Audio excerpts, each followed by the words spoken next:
বৃষ্টিতে তো আমার ম্যাক্সিমাম মাল ড্যামেজ হয়ে গেছে। তো আমি মোটামুটি প্রায় 4-4.5 লাখ টাকার মাল আনছিলাম, কারণ এটা অ্যাওয়ার্ড প্রোগ্রাম ছিল। সাধারণ যদি সেলের প্রোগ্রাম হয় তাহলে আমরা লার্জ কোয়ান্টিটিতে মাল আনলেও আমরা কম দামি মালটা বেশি আনি।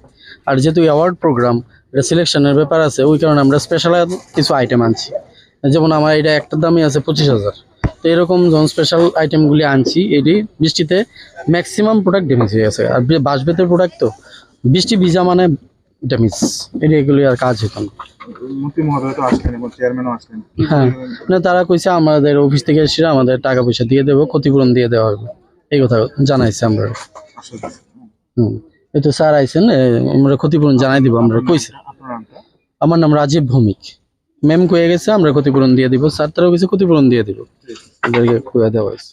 দেখবেন আমরা অবস্থা খারাপ হয়ে গেছে, স্যার একটু দেখেন। ঠিক আছে দিলাম তো একটু স্যার জানেন, সবাই জানেন এটা সম্বন্ধে।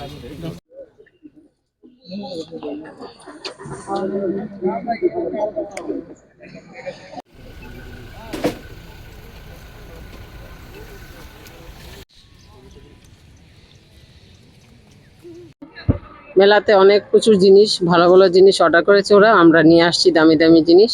তো কেউ তো আর ভাবতে পারে না এরকম ভাবে যে বৃষ্টি আসবো।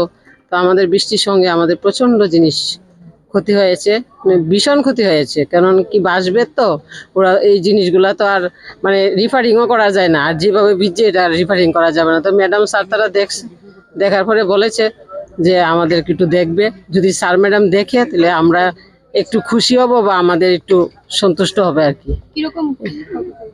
আমি 2 লাখ টাকার উপর মাল এনেছি। ক্ষয়ক্ষতি প্রায় তো এখনো তো বুঝতে পারতাছি না, সব তো ভিজা হয়ে গেছে, প্রায় হয়ে যাবে লাখের মতো ক্ষতি হয়ে যাবে, কারণ ডাবলই ক্ষতি হয়ে যাবে।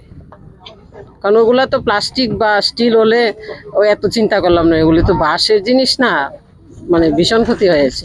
ওরা যদি স্যার ম্যাডামরা আমাদের কাছে একটু অনুরোধ, স্যার ম্যাডামের কাছে যদি আমরা দেখে তাহলে আমরা একটু শান্তি পাবো। ভালো। হ্যাঁ, না আমি স্যার একাই আনছি।